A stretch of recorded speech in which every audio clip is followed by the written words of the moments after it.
भूर्भुवः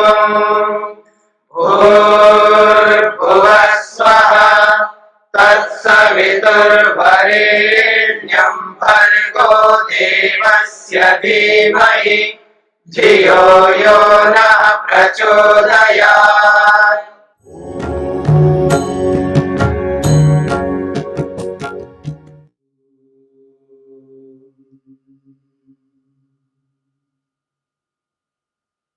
विभूतिपाद के 41वें सूत्र को लेकर के हम विचार कर रहे हैं।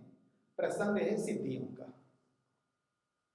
41वां सूत्र कह रहा है दिव्यम श्रोत्र। योगी का जो श्रोत्र है, कान है, वो विशिष्ट हो जाते हैं, दिव्य हो जाते हैं, बहुत उत्तम हो जाते हैं। श्रोत्राकाशयोः संबंध संयमात् दिव्यम श्रोत्रम। श्रोत्र और आकाश, इन दोनों के संबंध में योगी धारणा ध्यान समाधि के माध्यम से संयम करके अपने कानों को उत्कृष्ट श्रेष्ठ दिव्य बना लेता है। ये बात सूत्र कह रहा है और भाष्यकार ने इसकी व्याख्या करते हुए यही समझाने का प्रयास किया है। बहुत सारी बातें भाष्य में आई हैं जिनकी चर्चा आपने सुनी है। आगे महर्षि वेदव्यास कहते हैं मूर्तस्य अपि अनावरण दर्शनात् विभुत्वम अपि प्रख्यातम आकाशस्य। देखिए, आकाश जो है व्यापक है, ये सभी जानते हैं, पर व्यापक कैसे है इसके लिए हेतु दिया जा रहा है। वो कहते हैं आकाशस्य विभुत्वम अपि प्रख्यातम। आकाश का विभूपन भी लोक में प्रख्यात है, यानी प्रसिद्ध है। क्यों प्रसिद्ध है? वो कहते हैं अमूर्तस्य। एक तो ये मूर्त द्रव्य नहीं है। मूर्त का मतलब है कठोर, जो दिखने वाली, विजिबल ऐसी कोई वस्तु जैसे पृथ्वी है, जो जल है, ऐसा ये जो अग्नि है, ऐसा तत्व तो है नहीं, ये अमूर्त है।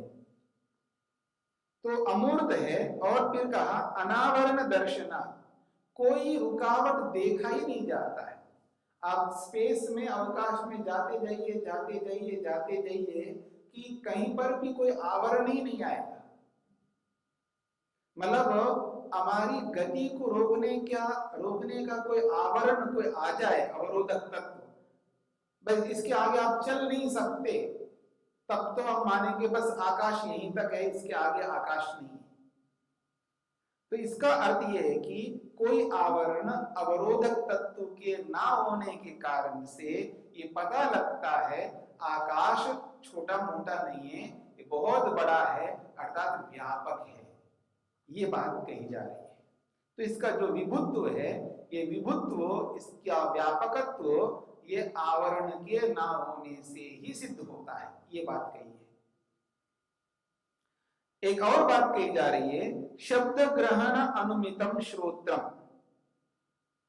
आपके पास कान है या नहीं है, मेरे पास कान है या नहीं है, या आप सबके पास कान है, इसमें क्या प्रूफ, क्या है, प्रमाण क्या है, ऑथेंटिक क्या है, क्या बता सकते हैं कि आपके पास कान है?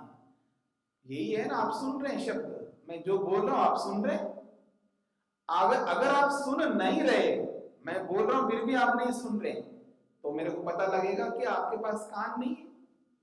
अगर कान होते तो आप सुन लेते, यही कहूंगा। आप सुन रहे हैं तो शब्दों को ग्रहण कर रहे हैं, यही लिंग है, यही प्रमाण है कि आपके पास कान है। ये कहना चाह रहे हैं शब्द ग्रहण अनुमितम श्रोत्रम। शब्दों के ग्रहण से ही अनुमान होता है कि आपके पास कान है। देखिए, ये जो कान बना हुआ है, ये तो एक गोलक है, पर इसके अंदर जिसको आप श्रोत्रेंद्रिय कहते हो, जो बहुत सूक्ष्म है, जो दिखता नहीं है, जो श्रोत्रेंद्रिय है, जो इस कान के अंदर विद्यमान है, उसको तो हम अनुमान से जानते हैं। और भी लोग होते हैं जो कान दिखते तो हैं उनके, लेकिन उनको सुनाई नहीं देता है, सुनाई देता ही नहीं है उनको।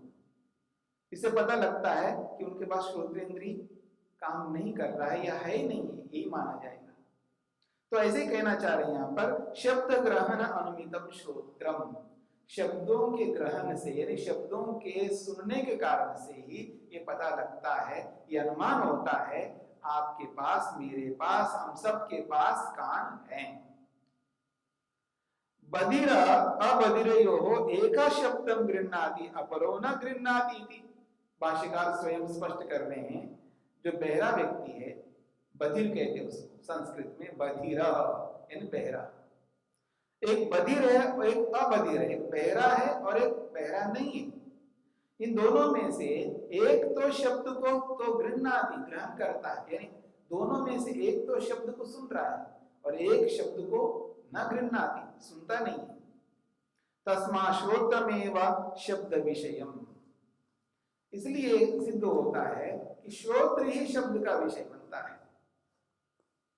क्योंकि आप सुन रहे हैं और ये नहीं सुन रहे हैं। यदि ऐसा है दो व्यक्तियों के बीच में, तो एक के पास श्रोत्र है, एक के पास नहीं है, एक बात। और जो सुनाई दे रहा है तो श्रोत्र से ही सुनाई दे रहा है, इसलिए आपके पास श्रोत्र है यानी कर्णेंद्रिय है, इसलिए आप सुन रहे हैं। और एक नहीं सुन रहा है, इसका मतलब उसके पास कर्णेंद्रिय नहीं है।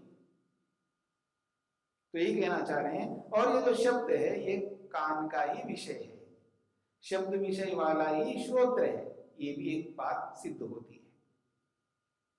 ये सारी बातें बता करके ये कहना चाहते हैं, श्रोत्र और आकाश का जो परस्पर संबंध है, इस संबंध को दिखा करके महर्षि वेदव्यास लिख रहे हैं, श्रोत्र आकाशयोः संबंधे कृत संयमा। कान और आकाश इन दोनों के बीच का जो संबंध है, आधार और आधेय का संबंध है। आकाश जो है आधार बनता है, उस आधार में रहने वाला कान कर्णेंद्रिय आधेय है, क्योंकि उसी में रहता है। इन दोनों के बीच में आधार और आधेय, आधेय कहते हैं जिस आधार में विद्यमान है। जैसे आप कुर्सी पे बैठे हैं तो कुर्सी आपका आधार है, और कुर्सी पे आप हैं तो आप उस कुर्सी में आधेय के रूप में विद्यमान है, उसको आधेय कहते हैं। जो भी कुर्सी पे बैठा हुआ वो आधेय होगा। तो आकाश आधार है और श्रोत्र आधेय है, क्योंकि आकाश में ही श्रोत्र है। जैसे कुर्सी में ही आप हो, इसलिए आप आधेय हैं और कुर्सी आधार है। तो ठीक इसी प्रकार ये कह रहे हैं, श्रोत्र आकाशयोः संबंधे कृत संयमः। श्रोत्र और आकाश दोनों के संबंध में, आधार और आधेय रूपी संबंध में संयम कर लेने से, धारणा ध्यान समाधि लगाने से, योगिना योगी को दिव्यम श्रोत्रम प्रवर्तते, उसका कान दिव्य बन जाता है, विशिष्ट बन जाता है। और ऐसी ऐसी सूक्ष्म आवाजें हैं, सूक्ष्म शब्द हैं, उनको योगी सुन लेता है। दूरस्थ शब्द, बहुत दूर में कुछ बोला जा रहा हो, वहां का भी शब्द वो सुन लेता है, इसलिए दिव्यम श्रोत्रम, उसका श्रोत्र दिव्य बन जाता है। ये बात कही जा रही है। तो 41वें सूत्र में दिव्य श्रोत्र की बात कही है। अब हम आगे बढ़ते हैं 42वें सूत्र की ओर। प्रसंग सिद्धियों का ही है, तो यहाँ पर भी एक सिद्धि, ऐसी सिद्धि आ रही है इस 42वें सूत्र में। ये भी बहुत उत्सुकता से लोग सुनना चाहते हैं, जानना चाहते हैं, और बहुत सारे लोग, कुछ साइंटिस्ट भी इसमें लगे हुए हैं, कैसे आदमी को उड़ाया जाए। इसको कहते हैं आकाश गमनम। ऐसी सिद्धि है तो आकाश में गमन करना, आकाश में उड़ करके जाना, इसको आकाश गमनम कहते हैं। और इस विषय में बहुत सारे लोग प्रयत्नशील हैं, कुछ ना कुछ करते रहते हैं। अभी तक तो ऐसा कोई व्यक्ति आया नहीं है जो उड़ता हुआ जा रहा हो।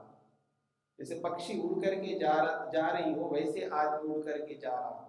हाँ, वो एक अलग बात है, कुछ यंत्र लोगों ने बनाया है और वो यंत्र लगा करके, वो भी पंखों के समान यंत्र घूमते रहते हैं, तो उड़ करके जो आदमी जाता है वो एक अलग बात है। कोई यंत्र ना लगाया जाए और यही जैसा शरीर है इसी शरीर से उड़ करके जाए, ऐसा अभी तक तो हमारे सामने आया नहीं है, या किसी के सामने आया हो ऐसा भी दिखता नहीं है। पर यहाँ पर ये बात कही जा रही है आकाश गमनम की बात। तो देखिएगा, रामायण के काल में भी जो बोला जाता है कि हनुमान जो है उड़ करके गए। अब वो विमान में बैठ करके उड़ करके गए या स्वयं उड़ करके गए ये तो हमें नहीं पता है, क्योंकि बोला यही जाता है, वाल्मीकि रामायण में यही है, उस समय में, उस जमाने में 10 लाख वर्ष पहले की बात हो रही है। उस समय में यदि विमान था तो एक तो रावण के पास था, एक हनुमान के पास था, ऐसा सुनने में आता है, ऐसा वाल्मीकि रामायण में पढ़ने को मिलता है। अब उसको समझने की बात है कि वो विमान था या स्वयं उड़ करके गए हनुमान, ये तो खोज करने का विषय बनेगा। यहां पर महर्षि पतंजलि स्वयं लिख रहे हैं कि आकाश गमन होता है, किसका? योगी का। तो कह रहे हैं कायाकाशयोः संबंध संयमात् लघु तूल समापत्तेश्च आकाश गमनम। सूत्र कह रहा है काय आकाशयोः संबंध संयमात्।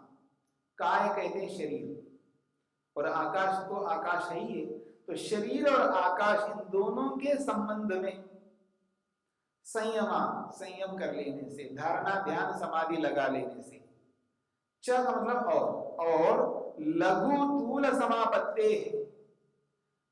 लघु यानी लघु कहते हैं हल्के को, बहुत हल्के। और उदाहरण के तौर पर लिखा है तूला। तूल कहते हैं, तूल शब्द जो है संस्कृत में तूल कहते हैं रुई को। जैसे रुई बहुत हल्का होता है, तो हल्के रुई आदि जो भी हल्के पदार्थ हैं, दुनिया में बहुत सारी चीजें बहुत हल्के हैं, रुई भी है और भी कुछ पत्ते भी है ऐसे हैं जो बहुत हल्के होते हैं, कुछ और भी कुछ ऐसे तत्व हैं, उन तत्वों को देखने से पता लगता है ये बहुत हल्के हैं, जैसे यूं उड़ करके फूंक मारो ऐसे उड़ते हुए जाएंगे।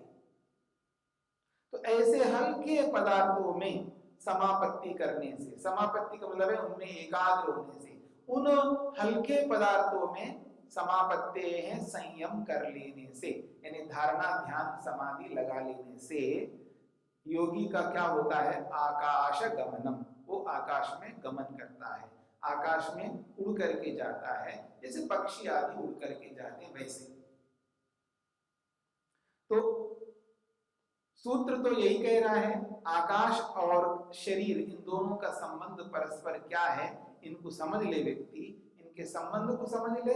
दूसरी बात, जो हल्के पदार्थ है, उन हल्के पदार्थों के स्वभाव को, उनके सामर्थ्य को, उनकी स्थिति को पहचानना है, समझना है, आत्मसात करना है। तो उन हल्के पदार्थों में भी संयम कर लेने से योगी आकाश में गमन करता है। ये बात सूत्र कह रहा है। अब इसी सूत्र की व्याख्या करते हुए महर्षि वेदव्यास क्या लिख रहे हैं? यत्र कायः तत्र आकाशम। कहते यत्र काया, जहां जहां शरीर है,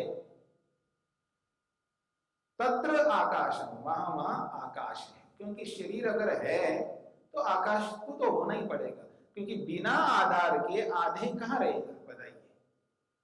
शरीर तो एक उदाहरण है, क्योंकि शरीर के साथ जुड़ा हुआ है, सिद्धि ही शरीर को लेकर के है, इसलिए आकाश के साथ शरीर को जोड़ा जा रहा है। कहते हैं यत्र कायः, जहां भी शरीर है, तो समझ लेना तत्र आकाशम, वहां आकाश अवश्य है। बिना आकाश के शरीर नहीं रह सकता। शरीर क्या, कोई भी वस्तु नहीं रह सकती है, पर प्रसंग शरीर का, इसलिए शरीर को लेकर के बात कही जा रही है। तस्य अवकाश दानात् कायस्य तेन संबंध, यही बात कही जा रही है। तस्य आकाशस्य, वो जो आकाश है, उस आकाश के अवकाश दानात्, वो अवकाश दे रहा है। क्योंकि अवकाश मतलब स्थान दे रहा है, आकाश ही स्थान दे सकता है और कोई स्थान नहीं दे पाएगा। दुनिया में कोई ऐसी वस्तु नहीं है आकाश के बिना जो हमें स्थान प्रदान करे, स्थान प्रोवाइड करे। स्पेस, अवकाश, स्थान जो प्रोवाइड करने वाला है वो है आकाश। तो यही कहना चाह रहे हैं, तस्य अवकाश दानात्, उस आकाश के द्वारा अवकाश स्थान देने के कारण से कायस्य तेन संबंध, इस शरीर का उस आकाश के साथ संबंध है। तेन का मतलब है आकाशेन। तो कायस्य, काय कहते शरीर, तो इस शरीर का तेना उस आकाश के साथ संबंध है, आधार आधेय वाला संबंध है। तो कहते हैं प्राप्ति तत्र कृत संयम, कायस्य तेन संबंध प्राप्ति। तो शरीर का उस आकाश के साथ में संबंध प्राप्त होता है, यानी जहां जहां शरीर है वहां वहां अवकाश है, आकाश है, इसलिए इस शरीर का उस आकाश के साथ संबंध की प्राप्ति होती है। तत्र कृत संयम, यदि आकाश और शरीर इन दोनों के संबंध में, इन दोनों के विषय में जब संयम किया जाएगा, उस संयम से क्या होगा, तत्र कृत संयम, वहां पर संयम करके जित्वा तत्संबंधम लघुषु तूलादिषु अपरमाणुभ्यः समापत्तिम लब्ध्वा जित संबंधो लघुर्भवति। बहुत बड़ी बात कही जा रही है। वो कहते हैं तत्संबंधम जित्वा, शरीर और आकाश इन दोनों को जो संबंध है, इस संबंध को जीत करके लघुषु तुलादिषु, लघु यानी सूक्ष्म और तूल कहते हैं रुई, तो सूक्ष्म बहुत हल्के रुई आदि हल्के पदार्थों में, और वो भी कहां तक, अपरमाणुभ्य, परमाणु पर्यंत। परमाणु तो बहुत सूक्ष्म होता है, बहुत हल्का होता है, इतना हल्का होता है, इतना सूक्ष्म होता है, उससे हल्का उससे सूक्ष्म और कोई है ही नहीं, क्योंकि परमाणु तो बहुत छोटा पदार्थ है। तो परमाणु पर्यंत जितने भी पदार्थ हैं, उन सब पदार्थों में समापत्तिम लब्ध्वा, समापत्ति को प्राप्त करके, यानी उसमें संयम करके, इसका यह अभिप्राय है। तो समापत्तिम लब्ध्वा जित संबंधो, उस संबंध को जीत लेता है। किस संबंध को, शरीर और आकाश के साथ में जो परस्पर संबंध है, आधार आधेय वाला संबंध है, उस संबंध को जीत करके लघुर भवति, वो स्वयं भी हल्का हो जाता है, क्योंकि वो दोनों के संबंध को जान रहा है और हल्के से हल्के पदार्थ में मन को एकाग्र करके उसको अच्छी तरह अवगत कर लेता है, उसको आत्मसात कर लेता है, इसलिए वो अपने शरीर को बहुत हल्का कर लेता है। लघुत्वाच्च जले पादाभ्याम विहरति, जब शरीर को हल्का कर लेता है तो उसका परिणाम इतना आ जाता है, इतना हल्का हो जाता है, जैसे कोई जल के ऊपर तैरता हो कोई पत्ता। पत्ता कितना हल्का होता है, पीपल का पत्ता हो, किसी का एक पतला सा पत्ता पानी में रख दो, वो पानी में तैरता है। तो कहते हैं लघु होने के कारण से योगी भी अपने शरीर को इतना हल्का कर देता है, तो उस हल्के करने के कारण से पादाभ्याम जले विहरति, जल में ऐसा चलता है जैसे जमीन पर चल रहा हो, ऐसे चलता है, ये कहना चाह रहे। ततः तूर्णाभि तंतु मात्रे विहरित्य रश्मिषु विहरति। फिर कहते हैं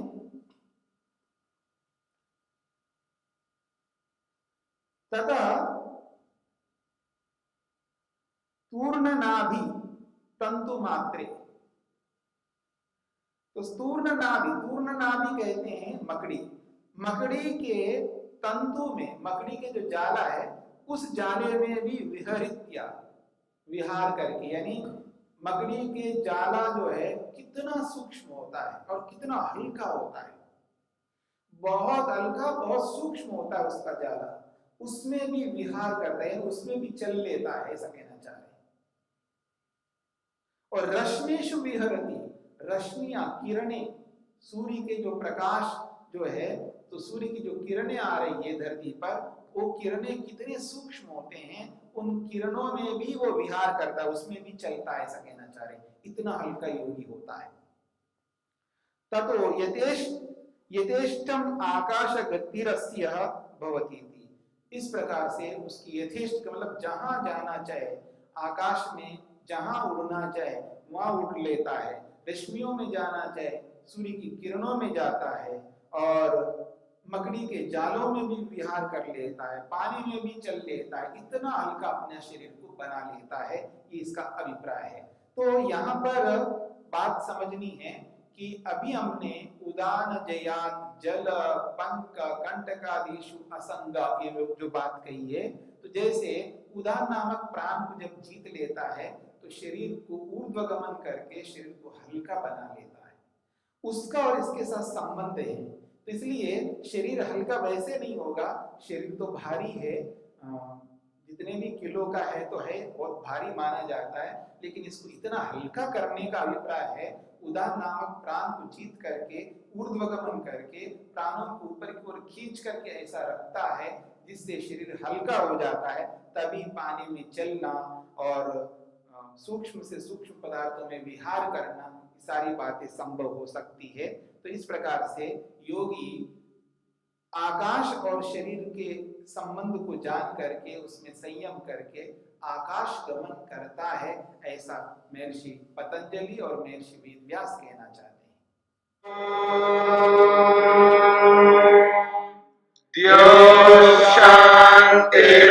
शांतिरंतरिक्षं शांति पृथिवी शांतिरापः शांतिरोषधयः शांतिः वनस्पतयः शांतिर्विश्वे देवाः शांतिर्ब्रह्म शांति सर्वं शांति शांतिरेव शांति क्षमा शांतिरेधि। ओम शांति शांति शांति।